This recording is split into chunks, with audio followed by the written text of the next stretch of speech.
Most buyers don't realize they've missed the right neighborhood usually until they're somewhere else. I've talked to a few people move that I didn't get to work with that if they'd have known about this neighborhood, maybe they would have chosen that. What's interesting is a lot of times not even about price, inventory, or rates, it's what they didn't know about when choosing. And there are a few neighborhoods that fall into this category. If you're trying to figure out where you actually want to live, this is the decision that matters most.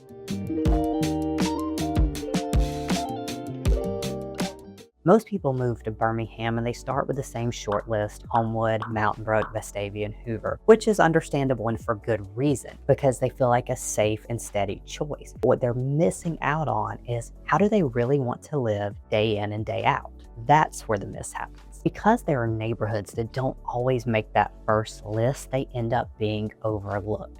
But let's start with Avondale. This one is initially overlooked because it doesn't have the same polish or reputation that some of the more traditional areas do. What they don't realize is how much lifestyle is packed into a very small footprint here. You have walkability, you have restaurants, breweries, coffee shops, and you have energy. And a lot of people, especially if you're relocating or coming from a more urban environment, that matters more than square footage. Now here's the trade-off. You're not getting the same level of privacy, you're not getting large lots, and depending on the street, you're going to feel closer to everything around you. But for the right person, that's not a downside.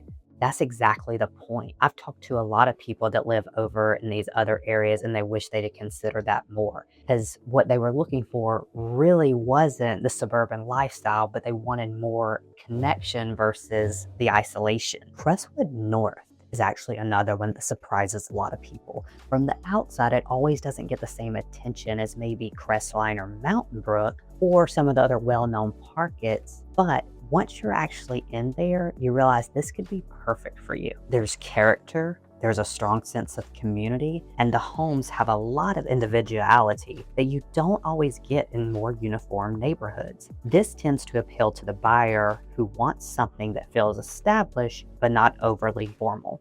Now, the hesitation I see here is usually perception. People assume it's either too far out or not desirable because it's not talked about as much. But once they actually spend time here, the narrative usually shifts pretty quickly. Here's where this becomes real. The buyers who feel the most regret are not the ones that made a bad purchase, but the ones who made a good decision, but in the wrong direction for their lifestyle. They chose more space when they actually wanted proximity, more privacy when they really wanted energy, or the safe neighborhood instead of the one that felt right.